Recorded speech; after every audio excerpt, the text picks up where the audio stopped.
Welcome to the Emotional Horsemanship podcast. I am your host, Lockie Phillips, and I help deeply caring equestrians create emotionally balanced horses with science, empathy, and feel. This podcast is a safe place for anyone who desires a better future for horses and for the equestrian lifestyle. I hope that you will enjoy these solo and collaborative episodes where we enjoy a deep insight into our horses' worlds and ways in which we can make that better for them. If you love horses and are willing to do right by them, you're going to love this podcast. And I thank you for being here. Bettina Biolik is a horse riding instructor and horse trainer currently situated near Warsaw, Poland.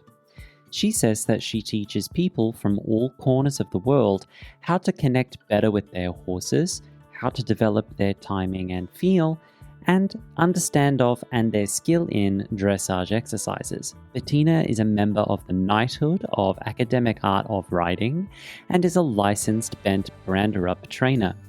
Bettina and I used to cross paths when we lived in Warsaw at the same time, though it is not until now that we paid much attention to the other or had an opportunity to get to know one another. The conversation that Bettina and I had that you're about to listen to, I personally really enjoyed. I enjoyed Bettina's even keel approach to difficult questions because she is so open, so balanced, and so friendly that I felt safe to ask her some more difficult questions that I used to have about dressage and that many of my clients and perhaps you might have about dressage. So I'll say it for you.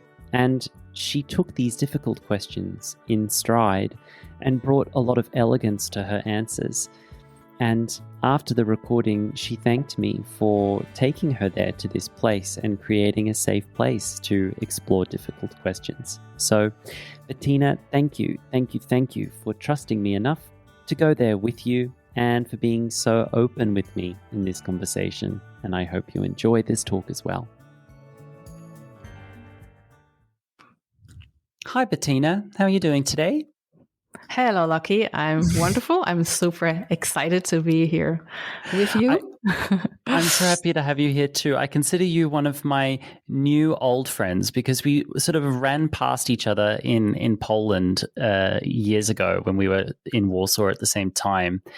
But since I was on the Horse Talk podcast with you from the Academic Art of Riding platform, I was so impressed by your gentle, soft-spoken nature that came across in our conversation. And I so respect any professional who is trying to do something good for horses and good for people.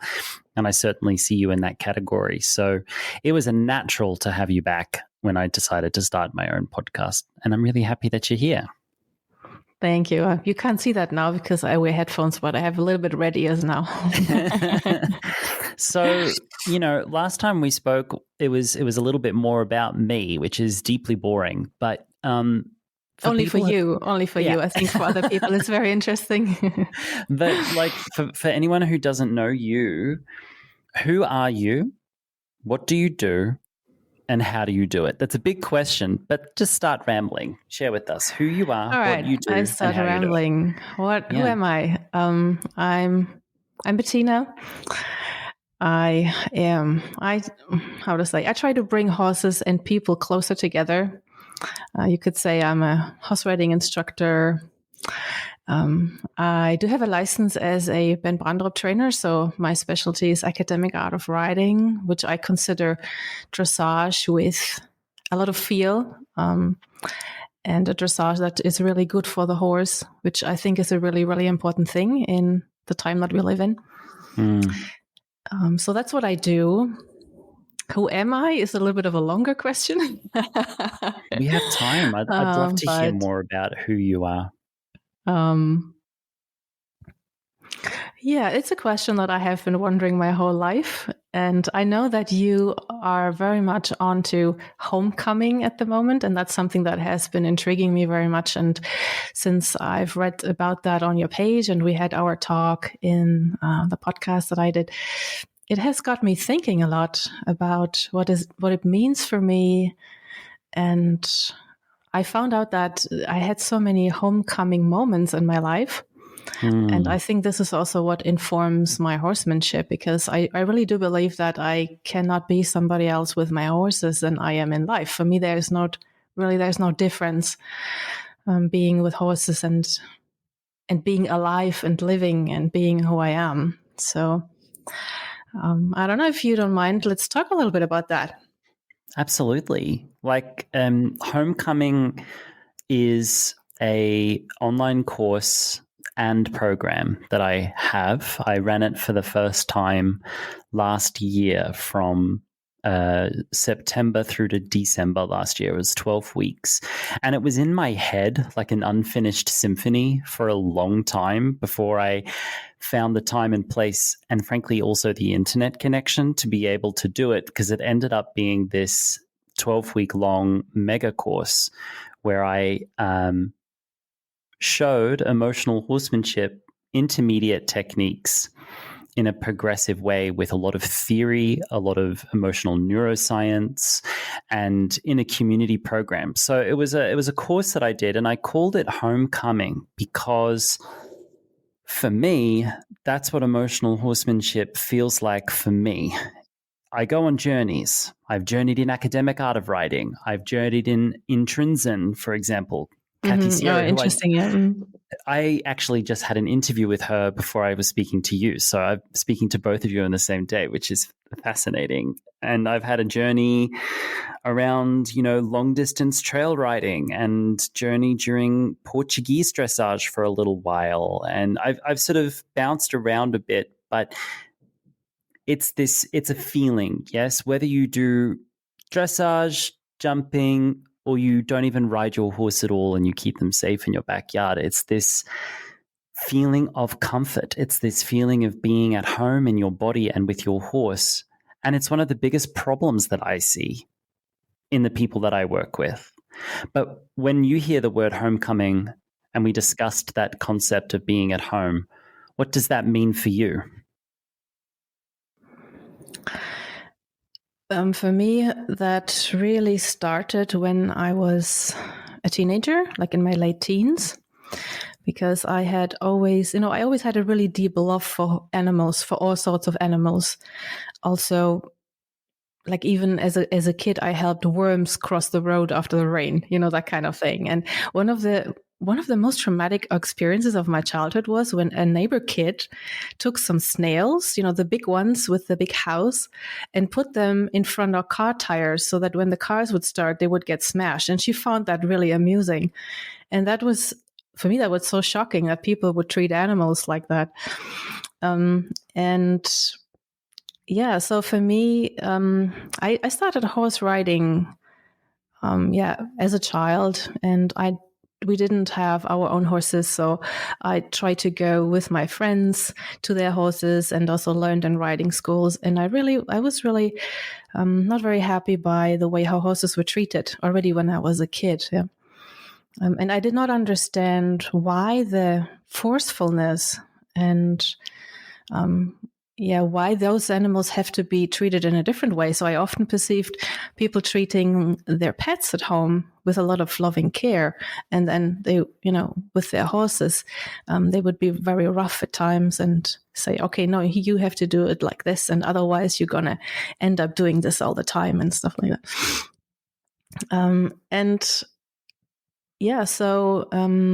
Then there were some events when I was a teenager that really changed my life. And the first one was that I met a horse riding instructor who was for this time very kind of progressive, I would say. So he had a small farm where he lived with his horses, and he did riding therapy. So And I called him up one day because I wanted to work at a horse farm during my holidays, because that's usually what I did. So I didn't have a lot of money, so I always worked for lessons. And we ended up having a 1.5-hour conversation about horse training. And I think I was 16 or something like that. Yeah? And he trained with people like, I don't know if you know Klaus Ferdinand Hempfling, and also Klaus Penquit. He was one of his inspirations. So I don't know if he trained personally with him. And he also was very inspired by Lynette Tallington. Yeah, so those people were very, how to say, alternative in that time. And now we consider them just, stepping stones. Yeah, but back then it was like, wow. Yeah, so right. he gave me some books to read, and he taught me the basics of T-touch, for example. And our writing lessons were just mind-blowing. He would ask me questions such as, how do you stop a horse? And then I would answer, and he's like, yeah, okay, but what do you do first? And is it really this what you do first? And he was really questioning what I did, and that really helped me understand a lot of things. And we had our writing lessons always out in nature, so he didn't have an arena back then. So we would do our dressage work on fields and in the forest. And he also gave me a little rehabilitation project. So a horse named Nico, I still remember the name, and that horse had really lost trust in humans. And my homework was to help Nico trust people again, which I think is no small homework for a teenager.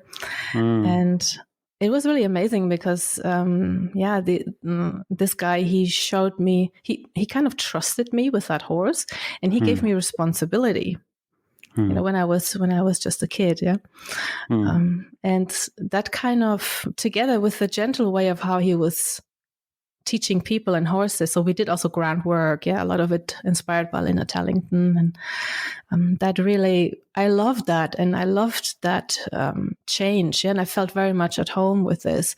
So the change from being in those riding schools where things were often a little bit rough.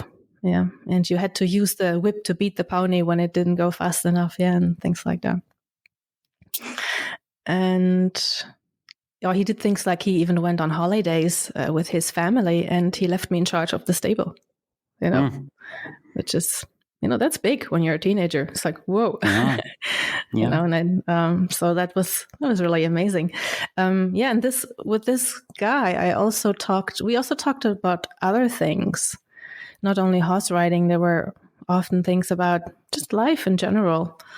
And I had been a kid that always had a lot of questions about life in general, like what happens when we die? Or I was wondering that, I remember one day I stood by my window and I thought, well, I have this view about reality. I'm looking out the window and I'm seeing everything from my perspective. And everybody that is on the street down there has the same. They see things from their perspective. So whose perspective is it now? Which is what is true? Is everything true or none of it? Yeah, so that were the things that I was wondering about. And my mom was often like, oh, come on. So anyway, this horse riding instructor, one day bought me some tickets for a Buddhist lecture. And I was, I don't remember, I was 17 or 18 at that time. So I went with my boyfriend. And I must say that, I entered this lecture hall, and there were so many friendly people there. It was just such a nice atmosphere. And the teacher was Lama Oda Nydal. He's a Danish Buddhist Lama. Yeah, and I was sitting there, and everything that he said made sense. And suddenly all my questions had stopped, and I felt like I was at home. Yeah, and this feeling has never left me.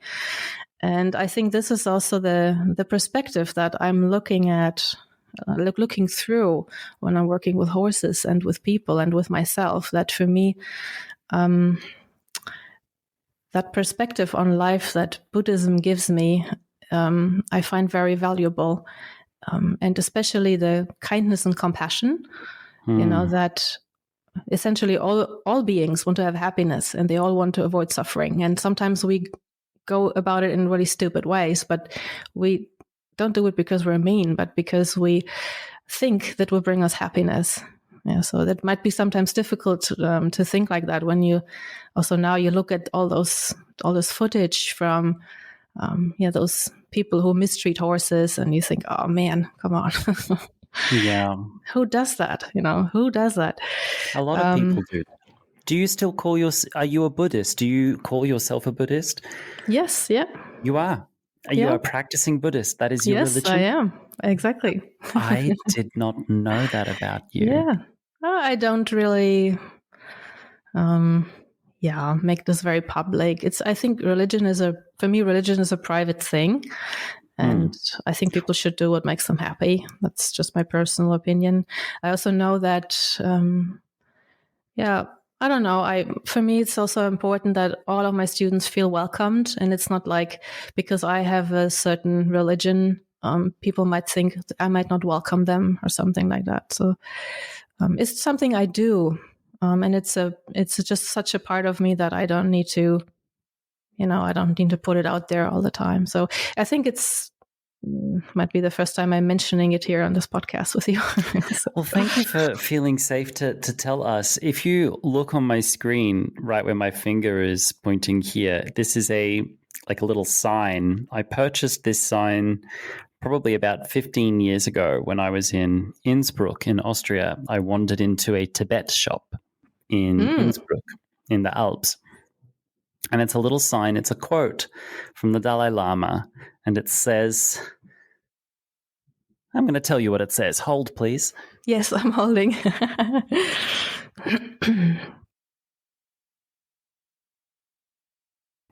And I've moved around a lot in 15 years. I've lived in all sorts of countries, had all sorts of things going on.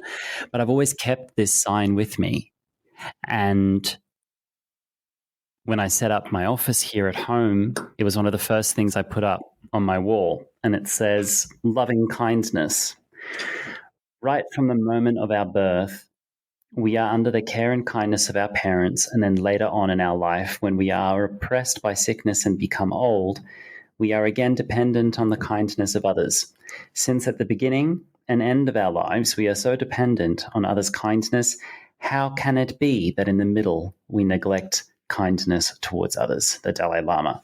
So I've always had that in everywhere I've lived. And to hear you then sit here and say, hey, I'm a Buddhist. And I'm like, well, I've got this thing that I've kept with me everywhere I go. With a beautiful quote. Really with beautiful. A beautiful quote. And about, fun fact, this is not even important, but I sort of met the Dalai Lama about 10 years ago in Warsaw. I walked in Warsaw? Oh. He was in Warsaw. So one morning I walked into the National Opera House, into Teatr Wielki, and I walked through the stanchions, the security stanchions, and usually you just walk through, you scan your card and you walk through. But this day there were people there doing a metal detection check on you, and they wanted to look inside your bag. And it was like a Thursday and I was tired and I was just like, what is going on? I work here. Leave me alone. I felt completely bugged by it.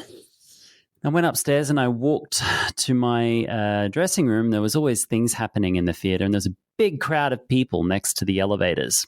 And I looked at the crowd and I walked past, and then I stopped and walked backwards. And standing there at the elevators was the Dalai Lama talking to Sharon Stone, the actress.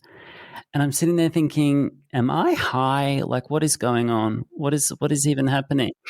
And I went upstairs and I went to go to class, and I said to my colleagues, I was like, is the Dalai Lama downstairs? And they were like, yeah. And I'm like, and none of you people freaking out about that? Like, why are you all so blasé about it? They're like, oh, there's some Nobel Peace Prize laureates meeting, and they were using the Grand Theatre as their venue. Anyway, so that was kind of weird and exciting. It's so funny because I also met the Dalai Lama at an elevator once. So stop it! You didn't. I did. Okay, yeah. So we have more in common. There are random little threads that are occurring here, Bettina. It seems to be. It seems maybe life is giving us a nudge, like, hey, this person. Okay, all right. So this feeling of home. The thing that made my mind blow was when you said, there was a moment when all the questions just stopped. Yeah. And I'm assuming those questions stopped not because you felt like, oh, I have all the answers now.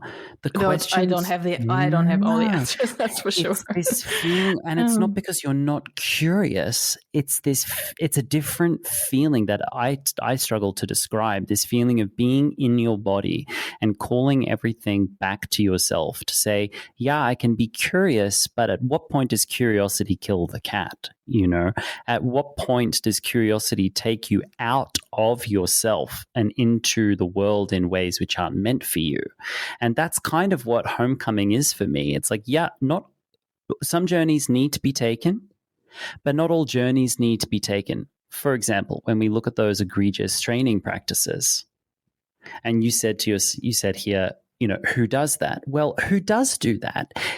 People who do that, have they started many years ago with one idea, one problem, and then they got curious about the problem and they took the next step, and then they took the next step, and then they took the next step. And next thing you know, they're far down this journey where they're now attaching all of these things to horses and hitting them with sticks to create what? Lightness on the forehand? Is it really worth it? And by the way, is it really lightness on the forehand? So these are people who have journeyed to that place. And was that a journey they needed to take? These are the questions that I ask myself. But when I'm with my horses, I have very few questions sometimes, very few. Just there. Yeah, that's true.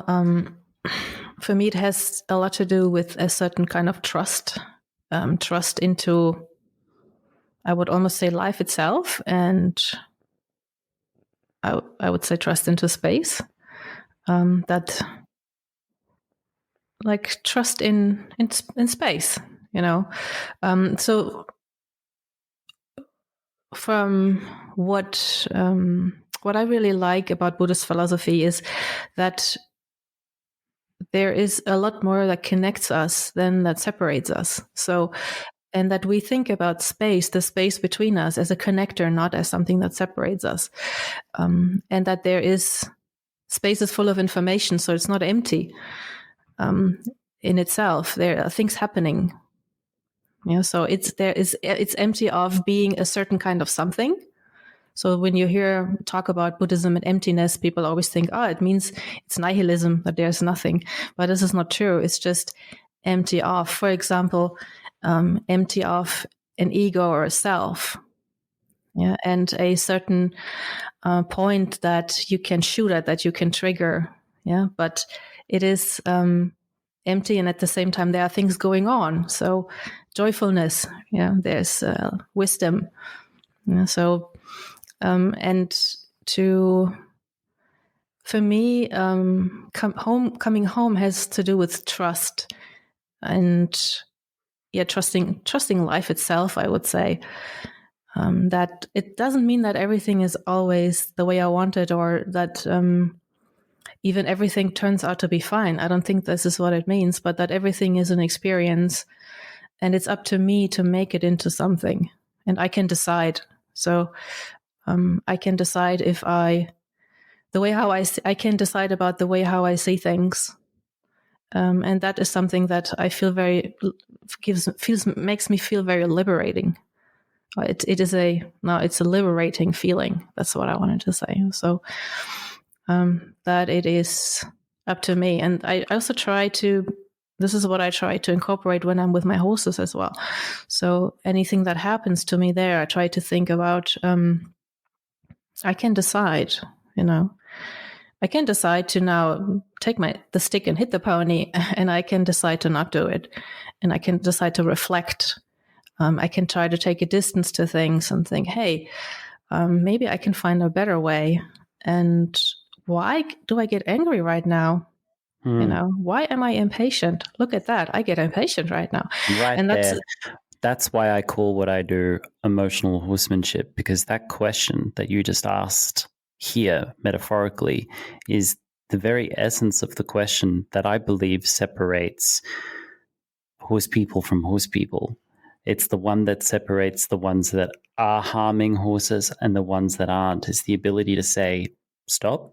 Why does this make me feel like this? Can I understand that feeling? Can I control that feeling? Can I be appropriate and trustworthy around my horse, and then explore tools with the animal? Yes? Yes. Yeah. For me, that's a big part of being with horses, is to know yourself, and that's not, that is not an easy thing. So, and it also, I think it requires a certain braveness to look inside and to see what's going on there, because you might not like what you see, and a deep honesty about yourself. So I think, and I do think that horses put us in touch with these things, just as meditation does. For me, meditation and horsemanship have so many things in common. And yeah, for me, it is, to work on yourself is not always easy, because, it's not like I have only 5 rosy thoughts before breakfast, and then 10 beautiful ones after. So to examine yourself, to see really what's there. And yeah, like you said in the beginning, who am I actually? Really, who am I when I get under pressure? Who am I when things are going well? This is easy, when things are going well, it's easy to be nice and to be relaxed. But what happens when I get out of my comfort zone? And when you train horses, you do get out of your comfort zone. And if you never get out of your comfort zone, I don't think that you really train horses, because I think for me, that's a bit the nature of working with horses. There will always be something for you to work on. Whenever you think you've got this figured out, then there comes this one horse or one student that you're like, oh man, I can't help these people. This student and this horse. What do? I need to look around, learn something else, refer them to somebody, try to come up with a way of how to solve this situation. Or you meet some barriers within yourself that you're like, I don't know how to handle this. That makes me mad, or I get really confused here, and things like that. So this is maybe that's why I'm so happy that I can do what I do, because it just feels life and horses. This is just one big thing, and it's so it fits so beautifully together. All those questions I had when I was a kid and working with horses, it's just it's all coming together. And that's why I also really love the academic art of riding, because it gave me so many answers as well for different sorts of questions, maybe, but let's say questions when it comes to how to build up education, how to teach people, how to teach horses, questions about biomechanics and things like that. Yeah? And that I am allowed to be myself. I don't become a copy of somebody else and their method, but I can take what the academic art of riding has to offer, and I can integrate it into my very own being, and can use it in the way that, yes, Bent is teaching me, so our master Bent Brandrup, but also I have a certain freedom to like I said, be myself within all of this. And this was for me another big homecoming in a way. Yeah. So when I bought my first own horse, I was really looking for a teacher around me who can teach me dressage. And then during one lesson, I filmed myself just like that. It was many years ago, so it was not really, we didn't have Piva or anything like that. I asked my husband to film me, and I looked at that video later, and I actually cried, because I could see the eyes of my horse, and I could see that I made him suffer, and it was not my intention. I didn't know, and that was a big shock for me, I must say, because I really loved my horse, and yeah, then I started searching around for a method how I can, because I just love dressage, how I can ride dressage and my horse will be okay with it, will be happy with it, and even thrive with it, develop, get some new abilities, and wait for me by the fence when I come for training. So I was just really thrilled to find that in the academic art, I must say. It's beautiful to hear you describe all the parts and pieces of your journey to this place. I think it's so important that when we love a thing, like you continue to love dressage, that you were willing to let the image of it go, at least for a moment, in search of perhaps a better teacher. I think a lot of people hold on to their coach, their trainer, their training methods because they love the idea of what they're doing, but the practicality of what they're doing sometimes presents a lot of problems for the animal. What can you say? This is just an imagined scenario, but if you hadn't have found academic art of riding, where would you have gone from there? If there was no system of teaching dressage that is so elegant and nice for the animal like academic art of riding is, if you hadn't had that at your fingertips, do you have an awareness of what might have happened? It's all guesswork, but... Yeah, I don't know. I might have never gone really into horse training, might have kept my horse and tried to do as best as I could, but maybe not really go into teaching people and horses. That's my best guess. So it's an important, for me, that's a really important question, because sometimes I wonder why folks hold on to the things they hold on to. And what you've been describing here is really horsemanship. When you said that horse training and life, they are connected. A lot of us call that horsemanship. I've been saying for a while now that horsemanship is the gateway drug to personal development and understanding yourself. Yeah. You know, and horses aren't so. a really great pastime. They're not a great pastime for people who don't enjoy introspection, who don't enjoy accountability, who don't enjoy hardship, who don't enjoy these things. We shouldn't really be working with horses because, frankly, horses are large, dangerous creatures. The best of us, especially the best of us, will fall and hurt ourselves sometimes, eventually. It's going to happen.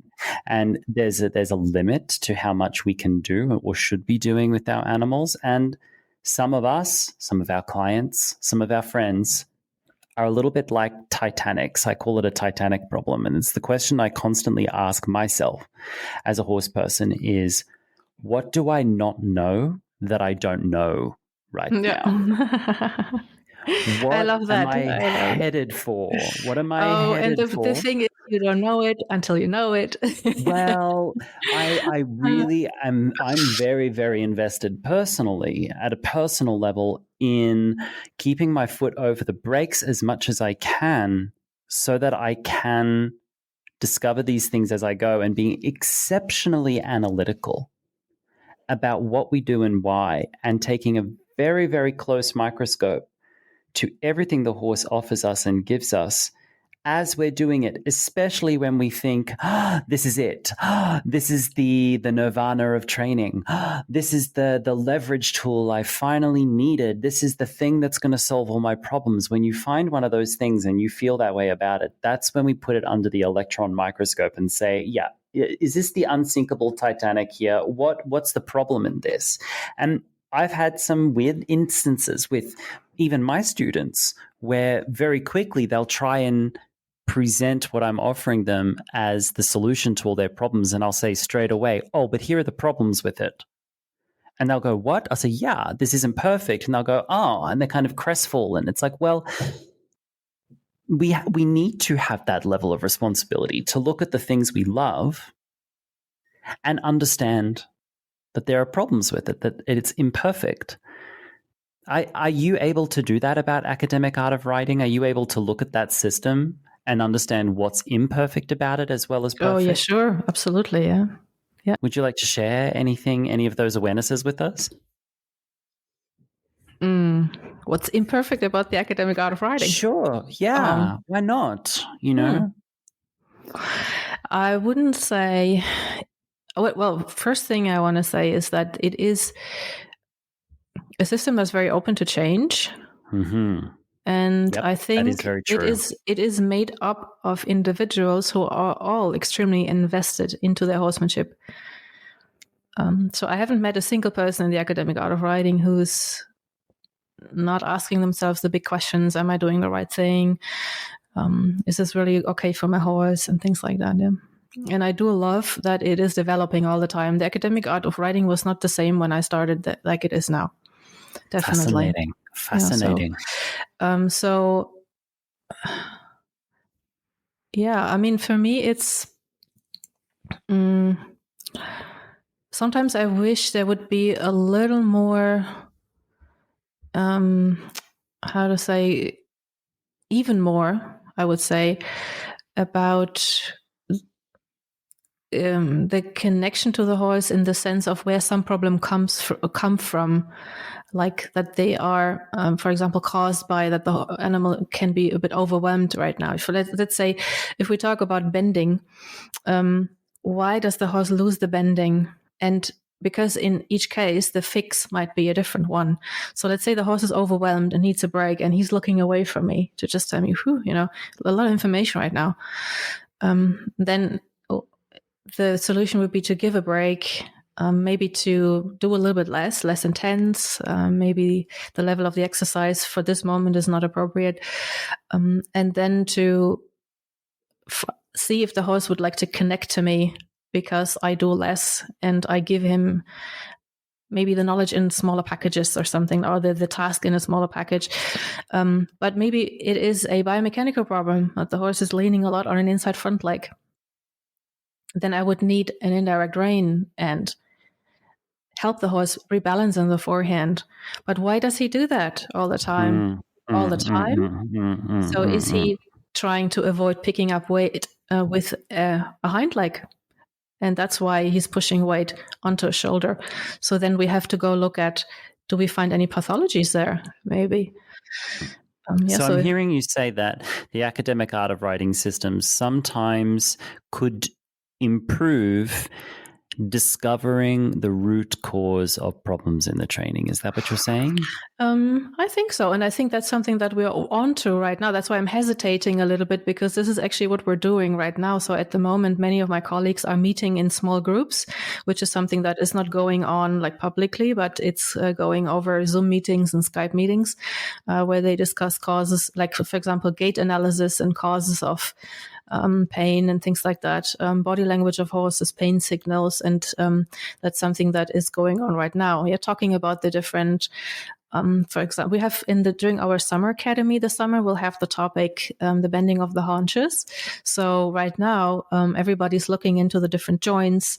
What is their optimal angle of functioning? What are pathologies, and how can we tell, things like that, and how do different joints work together and the muscle groups around there. And so that's why I'm a bit hesitating with this question, because for me, you don't want to misrepresent something that you love. I understand that. It's not even about that, but it is the feeling that I have about things that could improve are improving already. You know what I mean? So it is in progress, and it's because all of us, each individual, is working on it. Yeah. So every single rider, we're kind of aware of some things, and we try to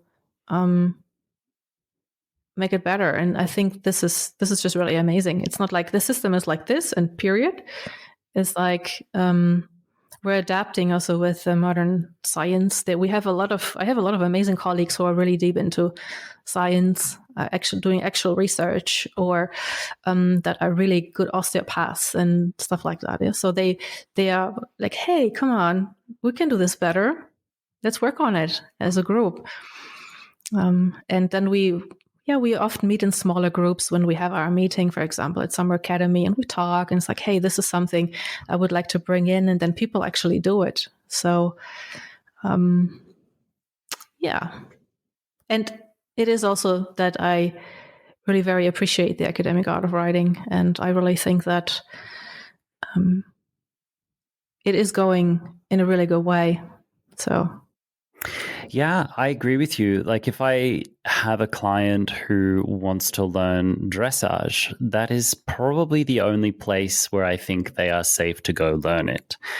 When I wanted to explore classical work a little bit more deeply, that's where I went.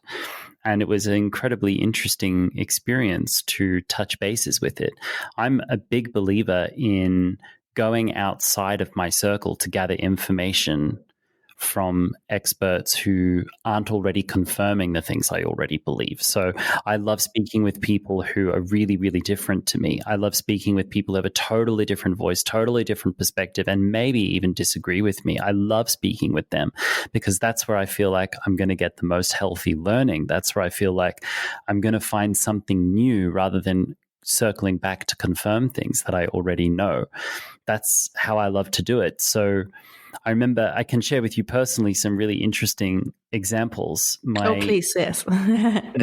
my horse, Sani, when we started doing some of the academic work with him, he was just like, oh, love it, because he was already, the relationship he and I have and the level of work we'd already done together had really set him up to be so ready for me to say to him, use that body part like this and only this right now, to be that specific with him. He was very, very ready and he wanted to please and he was very interested, but I was still able to have more quote unquote ugly modern trainings with him where we could be way more compensatory in the body and do other sorts of things as well. So I was able to kind of cross-train by adding in the academic system, and I found a really nice balance in his body. And he got along with it really well. And my friend who was teaching me, at first she looked at Sani and she's like, you want to do this with him? And she's like, that's not the horse for it. But when she saw him work with me, her eyes lit up. She was like, oh my God, you could make rapid progress with him very, very quickly with this system. So that was really fun. But then I brought in my ex-dressage horse who is in the competitive dressage world. And he was just like, this. He thought I was asking him to do all the things that he had been doing in the past, but doing them in like a weird way. And he was just like, ugh. He was just like, leave me alone with this. Take that away. Like, fuck off. So I had like one training where we tried to make it work and he was just looking at me going, stop it. Would you stop this shit? Like, just stop it. So I asked him to like chase me and play with me and to jump around and, get it out of his system. And I said, okay. I said to my friend who was teaching me, we're just going to put him to the side for now, even though he's got all the talents and the looks. Put him to the side. I need more time with him doing my stuff with him to build him to that place where he can be available for this very, very advanced work that the academic system introduces, which is incredibly precise, incredibly nuanced, very, very quiet work, which requires a lot of maturity from some horses. Would you agree with that? Yeah, I think so. Let's take a break. If you are curious to watch an emotional horsemanship lesson with real students from around the world, you can explore that on the Emotional Horsemanship Video Library. The Emotional Horsemanship Video Library is hosted on Patreon, which is a platform where twice per week new educational materials are released for you to study, learn from, and enjoy. The biggest benefit of the video library is both the broad scope of subjects explored, but also your ease of access, because you can start anytime and stop anytime. The platform supports freshly updated software on both your PC or even on a smartphone app, and you can even get a 10% discount for annual subscriptions. As we step towards an international recession, it is so important that we find ways to learn, teach, and grow as horse people within safe spaces while still leaving enough for us to take care of ourselves and our horses properly. And it is my intention to continue making the best educational materials that I can for you every week, twice per week, to support you and your horse if you choose to join us. You can explore the content with a lot of freedom, or you can take a look at collections which organize the tutorials into groupings housed under a specific subject. Subjects such as foundational groundwork, lessons with students, clips from clinics, horse care and handling tutorials, trimming tutorials, and even behind the scenes information about how emotional horsemanship is growing amongst a community of horse-centric human beings who wish to train more quietly, patiently, and selflessly. Your subscription to the Emotional Horsemanship video library enables me to bring free, educational, thought-provoking, community-building, and entertaining content to you, such as this podcast. And I thank you for considering to join us there. Okay, let's return to Bettina Biolik, who continues to bring so much elegance to harder conversations, and I'm so grateful for her for doing so. It's incredibly nuanced, very, very quiet work, which requires a lot of maturity from some horses. Would you agree with that? Yeah, I think so. But we do start with very basic work as well too, because to gain the connection to the horse is part of the academic work. It's not like, for me, the academic work doesn't start when the horse is in the arena, ready to listen, feel safe. But I also use it to connect to the horses and to get their attention and to create a safe space for learning. So that's what I use the academic art for as well. So, I think almost anything can be a connection technique when we bring that intention to it. Exactly. Yeah. And it is about my intention, my softness, the picture that I have of it. And for me, this is how I see it, that horses are very good with inner pictures. So what I have in my mind, I think it's easy for them to read it. And so that's what I will do a lot in the beginning. I will do little things, like explaining some signals, or we'll just do leading training with the horse. I do a lot of leading training.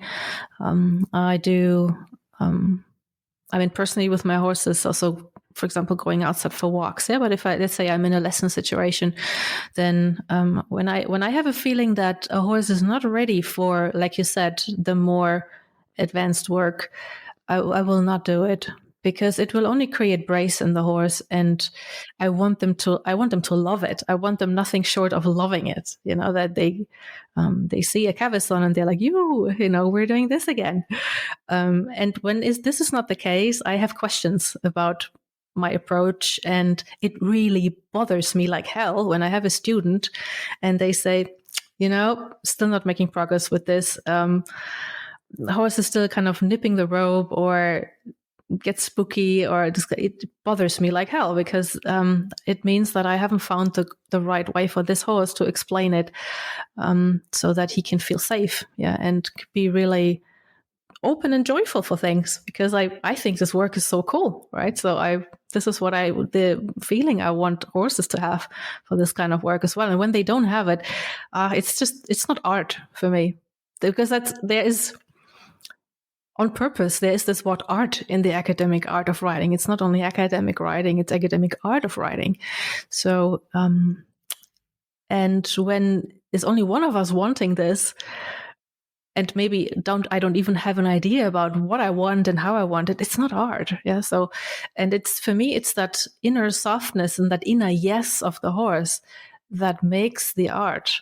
And that can be that he really understands how to follow the feel of an inside rein. And he's just following it softly with his thoughts and with his body. And then I'm like, oh, that's beautiful. And that's art for me. So that doesn't start with piaffe or something. It starts with the simple things, the reaction for an aid, that the horse really knows what is this about. And that they really want to do it, and not like, I'm doing it because I know there's going to be consequences if I don't. Yeah. And even if the consequences are, you're just not going away. Okay. So I'll do it. Yeah. So, and what I often see is dressage work is not art. It's making a horse do something. It can look spectacular. And then, as you said earlier, the question is it really that spectacular? Is it a freedom in the shoulder? Is it just a marionette, throwing legs around? Is that actually beautiful? And that is certainly not art. Yeah. And when you ask me to book an appointment that we talk about here in this, for talking in this podcast, I landed on a page where you explained a little bit about what you might want to talk about, and you said something about mucking out some things. We're going to get to that. We're going to get to that segment. That if I can, because hold that thought. Okay, I'll hold it. Hold that thought, because I promise I'm gonna take you there to that segment. Okay. I love everything that you're saying, and it's my point of view to always present a different point of view. My different point of view sometimes outside looking in, not always, of the academic art of writing system, sometimes. And I don't think this is you, but this is the concern of the system that I've had others also express to me. And I'm sharing it with you not to be combative, but I share it with you as colleagues. You can totally go ahead. It's fine. I share it with you. So you know how you have Coca-Cola with full sugar, full caffeine, and then you have Diet Coca-Cola? Mm-hmm. It's like, it's better for you because there's no sugar. And then you have diet caffeine-free Coca-Cola. It's like, what even is that? What even is that anymore? I'm concerned in the human tendency to take something like full-blown horrific dressage, like the bad, heavy, forceful type of dressage that we see that's forcing horses into it, and it's very, very obvious. That's Coca-Cola. I'm concerned some people sometimes have looked for gentler diet ways of doing the same thing. So it's just softly forcing the horse, but it's still forcing the horse. It's just softly with the tap of a stick saying, nope, you don't have any other choice. Give me that. I call it, you can either it's the difference between a slap across the face and pecking like a hen at something. Peck. And when my friend was here, who I adore her, and she works with Mariusz very deeply, when she was here teaching me the academic art of writing system, I was very, very clear at every moment in our lesson to make sure that never became part of the picture. And she was wonderful because she's also a Reiki practitioner, so she brings that element to it as well. And I discovered that there was so much in the academic art of writing system that felt like home to me. But as an outsider looking in, and I don't see you doing this, and I don't think you teach this, but as an outsider looking in, I have seen that. Maybe I didn't know what I was looking at. Maybe I'm an idiot. But sometimes I've seen that. And that's been my concern, is that sometimes we just seek to do a diet version of the same thing, or disguise it better, or to make it nicer force. But really, it's still not integrating fully the concept of, why does the horse have to do these things? Oh, because we're preparing them for riding. Okay, why do we have to ride them? Why is that? Because I want to. Right there, because you want to. Does the horse want to? When the tail's going and every science we have said that this is a conflict signal, that the horse has a problem. Absolutely. Yeah, absolutely. So these are the questions I try to answer, and I'm very, very careful about them, extremely careful about them. And I think a lot of people are careful about them. It's easy to throw people like Cesar Parra into the volcano and never see him again. That's easy, because you look at that and you go, oh, there's no question at all that that's a problem for most of us. But when we see lighter versions of force coming forward, that's a lot harder to deal with, because there's two truths at the same time. There's a lot of good. There's so much technique. There's love for the horse. There's so much good. And then there'll be something which is left over from a previous system, a previous paradigm, which either the person or the people in charge haven't fully analyzed yet. And that concerns me, because I think that there are, and I speak more broadly now, not just about the academic art of writing system. This is so true of many, many systems, even in Western riding and in horsemanship and even in clicker training. It's all the same.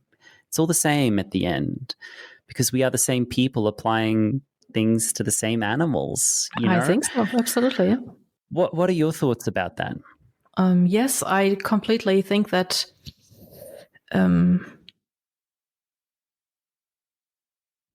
I think some people can use any kind of system and apply pressure to horses. And just because, it's a system, it doesn't mean that it will prevent you from making any mistakes. Yeah. And I must say the people that I have met personally are often very self-reflective and willing to learn. And I think people are in different moments of their journey, different moments in life. And things are changing very fast for the horse industry, for horsemanship. Right now, I think we're in a moment where things are changing very, very fast. Not everybody can always keep up with it, I think, wants to keep up with it, and maybe let go of old habits. And habits are really a bitch, to get rid of.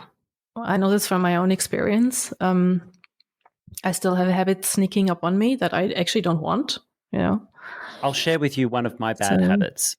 I'll throw my hat in the ring on this conversation. This is one of my bad habits that I'm seeking to eliminate.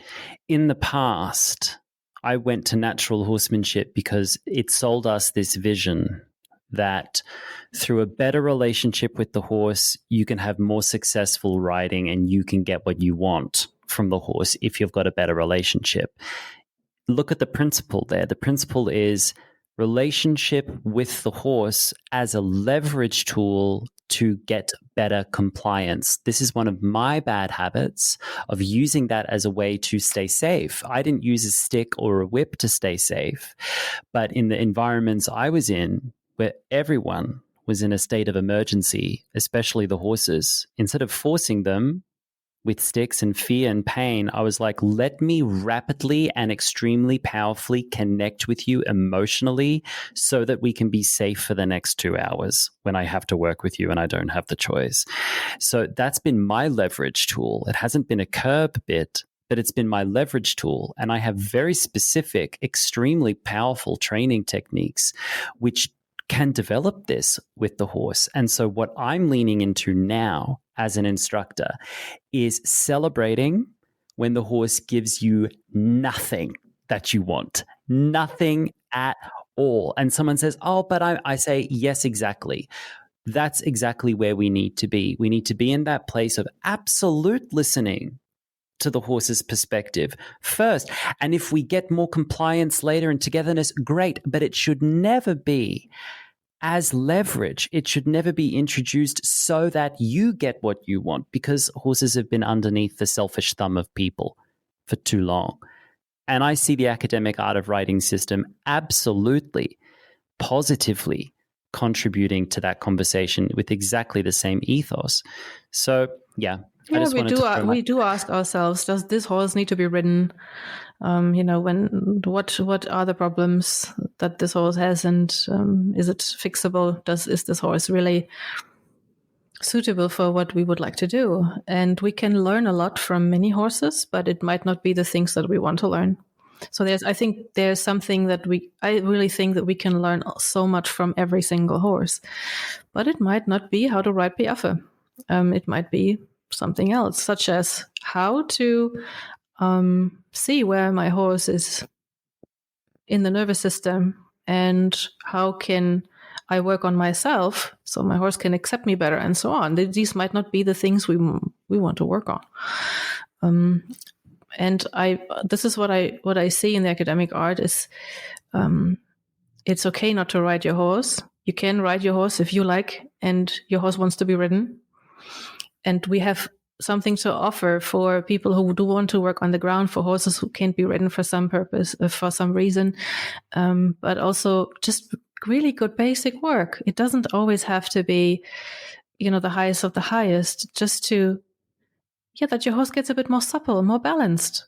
This is great. And you can ride out better. And you can, if you and your horse, you enjoy the woods and you like to go for a good gallop, a little bit of basic work will help you to do this just a little bit better. Yeah, so it's not necessary that everybody, like we have also we don't have competitions, but we have tests in the academic art, but you don't have to do it. It's just a thing you can do for yourself. And you're not being forced, to do it. And that's what I like about it. And it's also, there are a lot of people who know a lot, and they're often not so present maybe on social media, but they can do stuff with their horses sometimes. You think like, whoa, amazing. And they let go of the reins and the horse is just standing there like, cool, look what I could do.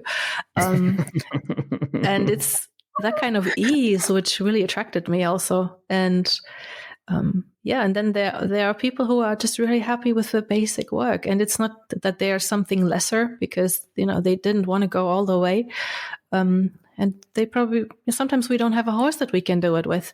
There are limitations, and we have limitations. I have limitations in my body and in my mind, and for me right now, the academic art is so appealing in that way because I think we very often, maybe not always, but we can accept those limitations, or we can recognize them.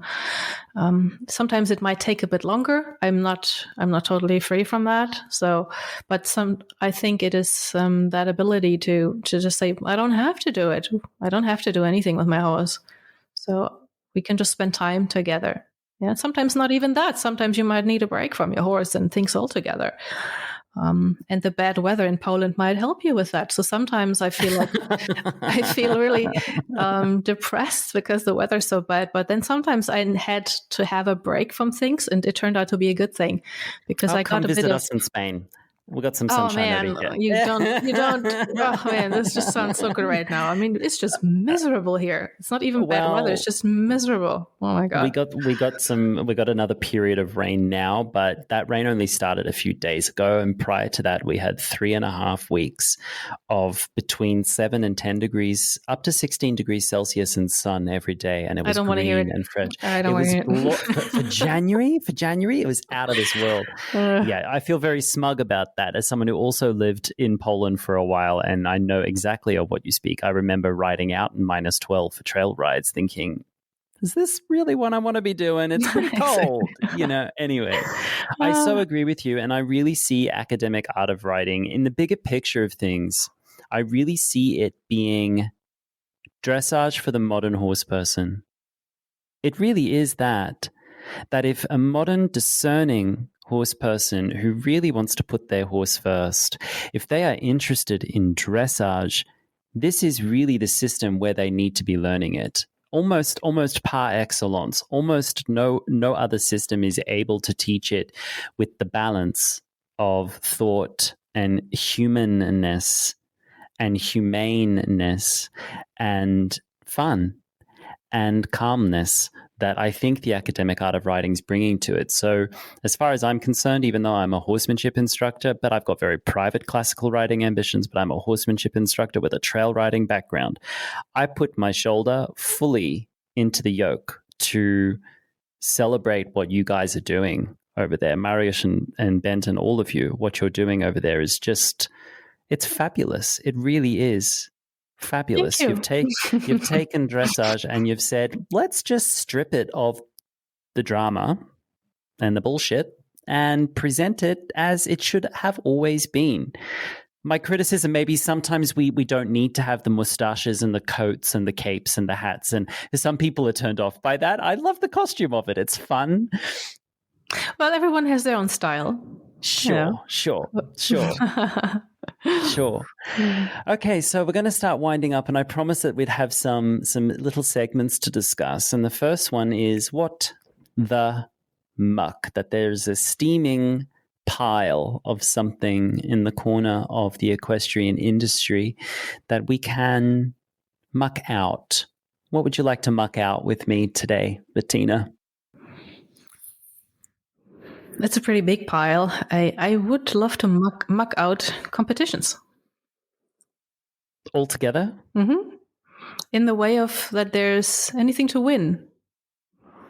Because I think that often gets the better of us. And as soon as you know it, you're in that system and you're depending on that system.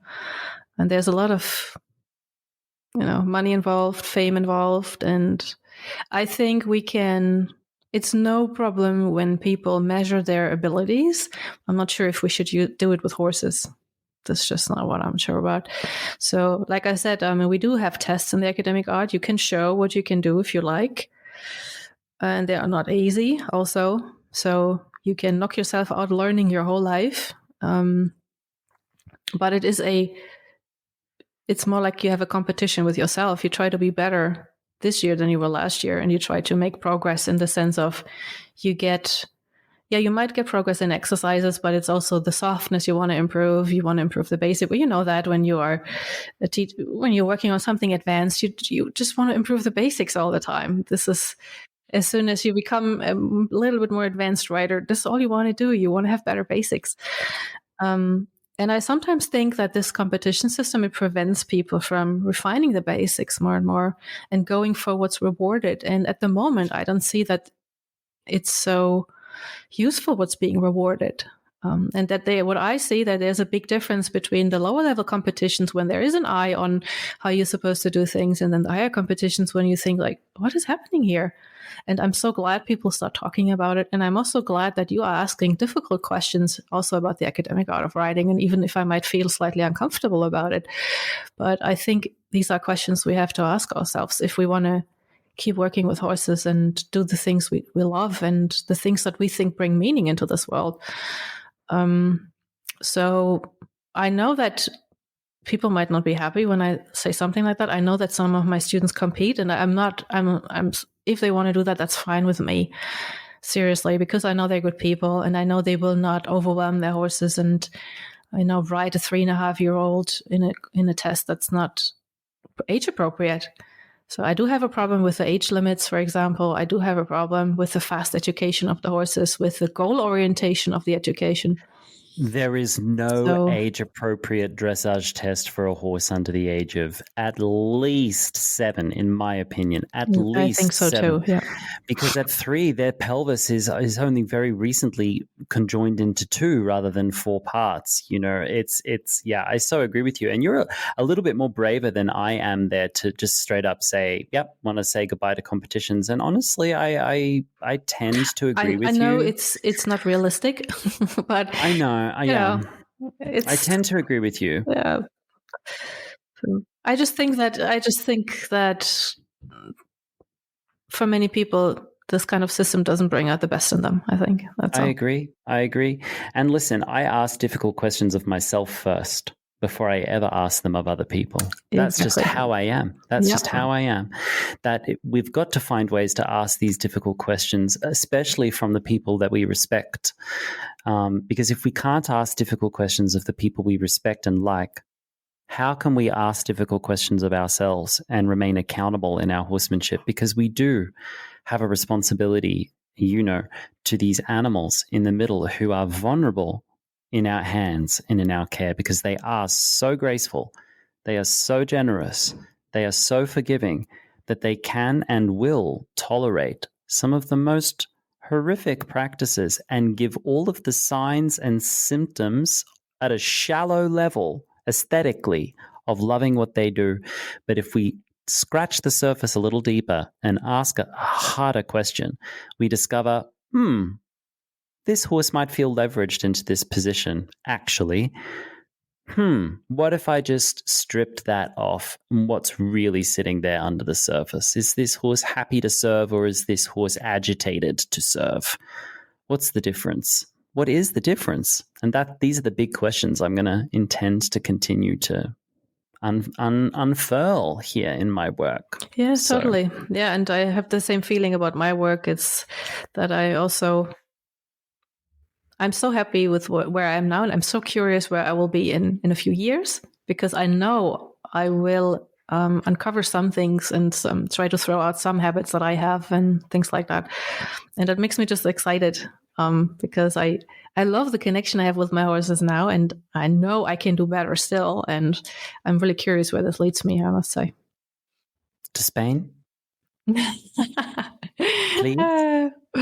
We're going to talk about that. We're going to talk about it. We're going to talk about it.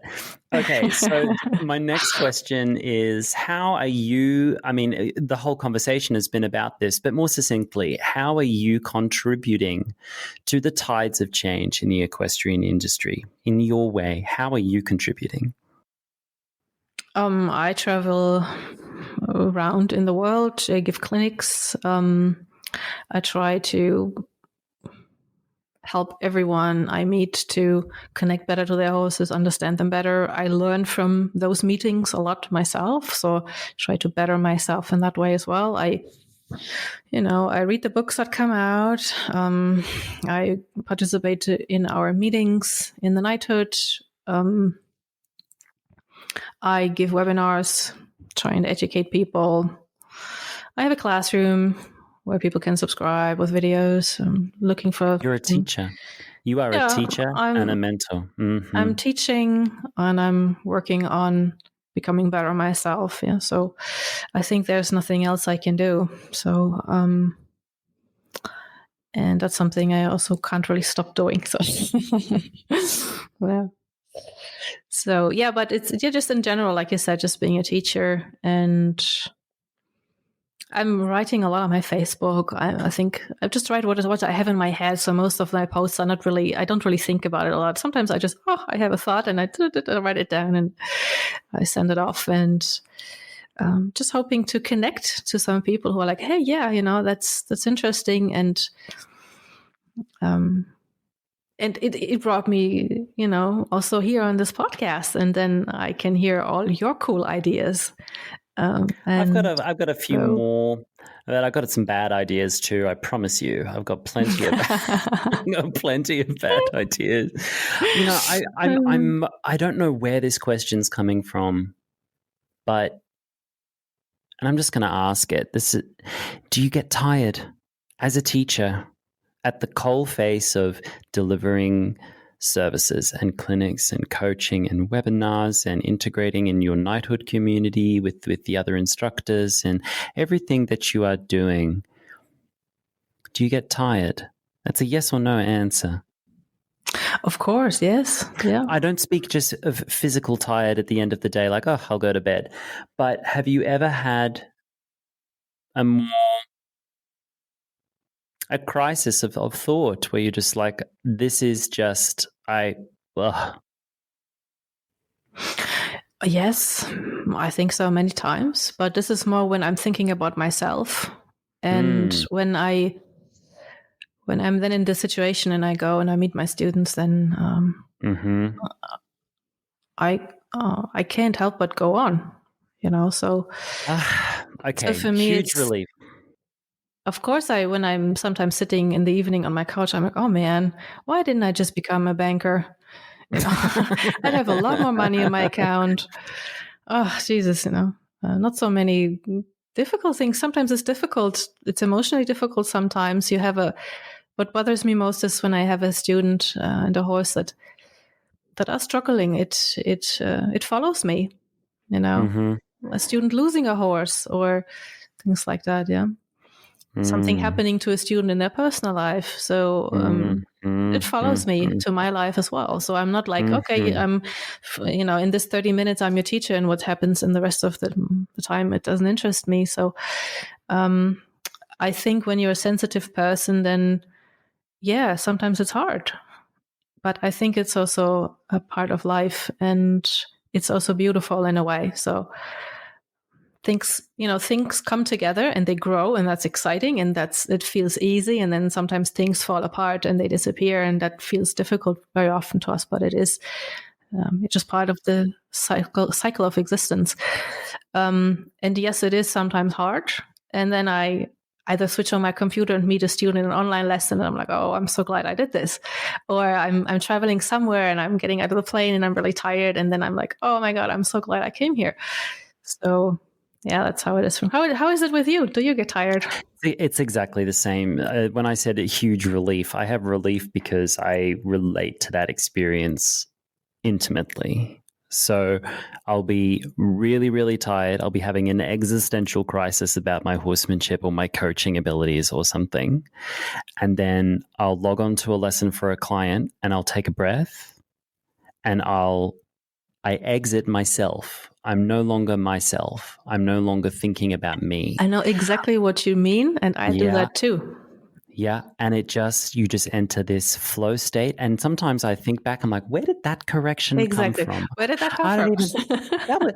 And I sort of look at. I have this out of body experience where I turn and look at myself, and I give myself a nudge with the elbow, and I say, "Yeah, that was pretty good. Like, well done and with even that." sometimes students tell me, some time ago you told me this and this, and I'm like, that's You're really like, smart. I really? said that. It's like, oh, I said that. Yeah, I've had clinics That's like so funny.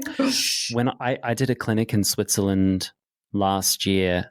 The end of a 10 clinic tour in Canada, USA, and then I went to Switzerland, and I'd had a really bad budget flight from New York over to Frankfurt, then down to Zurich, which was delayed, and I didn't sleep a wink on the flight over. Don't fly Condor Airways, everyone. Transatlantic, don't recommend. They're a subsidiary of Lufthansa. Don't recommend it. Anyway, I arrived in Switzerland, and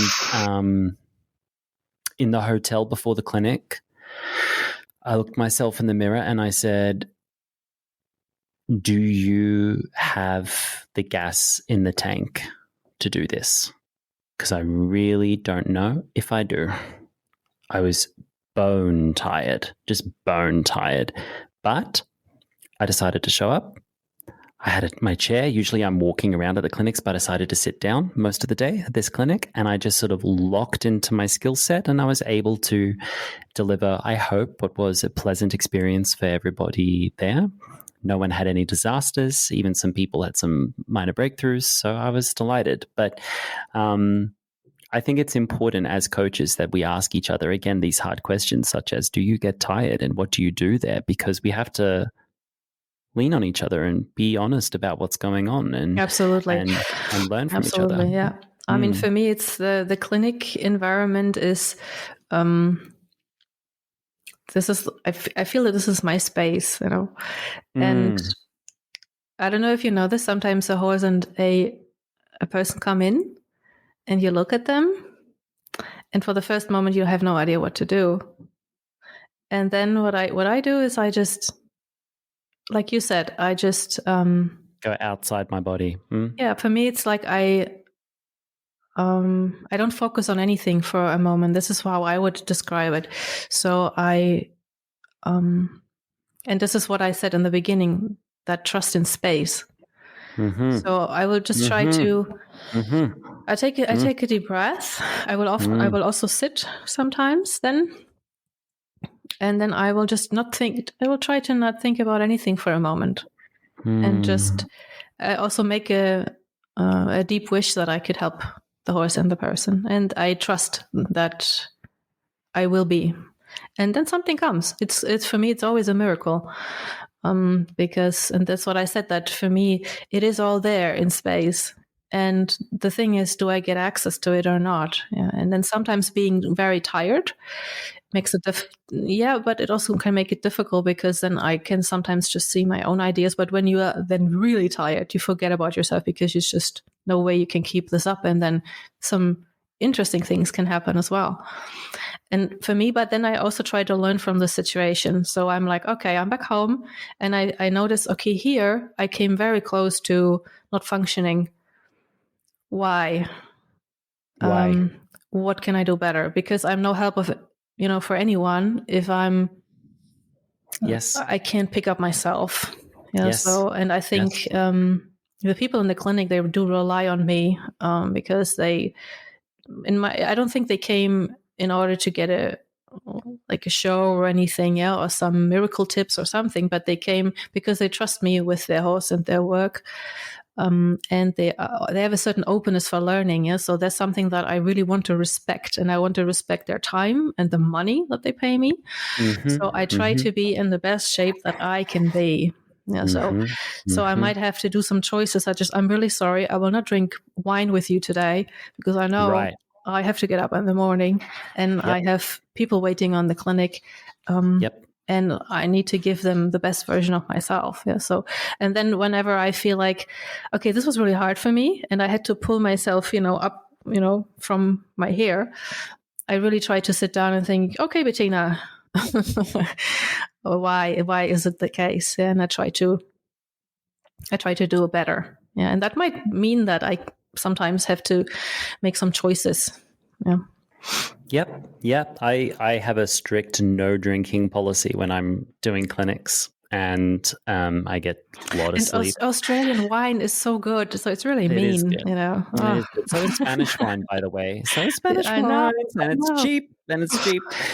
So, like, I really relate to that quite a bit. And for me, also, the logistics of the clinic are really important. So I try to now be very discerning who I'm clinicking with, and select hosts and environments where the logistics are exceptionally well organized. Because if it's chaos at the event, I'm too busy putting out fires and making sure everyone's where they need to be. And I'm spending energy I don't need to spend prior to the event. And I try to make sure that all I do on the day is wake up, have breakfast, read my dossiers on all the people who are going to be there, so I know their names and their horses, and then I show up and I teach. I don't do anything else. I don't answer emails. I'm not helping check in. I'm not nothing. Just be only for that, because it's expensive. Clinics are expensive for us to do.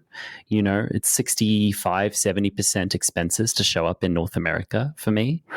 So you've got to do the work in a disciplined way and take care of yourself. But I don't recommend doing 10 clinics one after the other in 3 countries. I've learned my lesson there. I sort of had to, because of my calendar sort of worked out that way. But anyway, I digress. Okay, Bettina, we're going to wrap it up now with the final segment. The final segment is the whole point of our conversation today. I'd like you to take me home. So take us home with you. What is home for you with horses?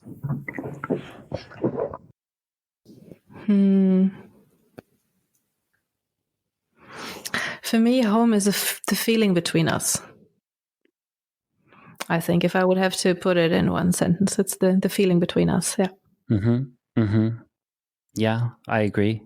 I had horrible news this week with my heart horse. I read, yes. I'm so sorry. With cancer. And I allowed myself 24 hours to be sad. It's not fair. Couldn't get out of bed. But then I went downstairs and I stood in the field, and he looked at me. And I shared the video on my social media. He just looked straight through me to me. Pure, unconditional love. And I thought, especially if I've got limited time left, why would I spend this time making our home a horrible place to be? So that is home for me too, regardless what they do. It's how the horse feels about us that is the most important aspect of horsemanship for me. So I'm happy to hear it's the same for you. Well, Bettina, thank you. Where can people find you if they want to find you and learn dressage according to Academic Art of Riding, with Bettina's beautiful, elegant Buddhist take on academic art of riding? Yeah. So I have a website. It's academicartofriding.pl. I'm located in Poland, but I travel around to clinics. If you invite me, you can contact me through the webpage. Also, I'm on Facebook, Academic Art of Riding, Bettina Biolik, and I have an online classroom as well. You can find that on classroom.academicartofriding.pl. So that's on my page. You can find it there. I'm also represented in the Online Academy, which is a video platform of the Academic Art of Riding. So I have a lot of courses there if you're more the course person, not a subscriber person. So I have courses about groundwork and launch work there, also about straightness and all sorts of things, and also individual webinars that can be bought. And that is the Online Horse Academy, in German, Online Reitschule. So you can find me there as well. Beautiful. Bettina, thank you for gracing us with your presence today. It's been wonderful. Thank you so much for having me. I could have done this for a lot longer, and it was beautiful. Thank you. Thank you. You've been listening to the Emotional Horsemanship Podcast. I am your host, Lockie Phillips, and that was my guest, Bettina Biolik. If you'd like to learn more about Bettina Biolik, you can find her website in the show notes below. Thank you for being here, and I look forward to seeing you next time. Be kind to yourselves and to your horses. Be safe out there.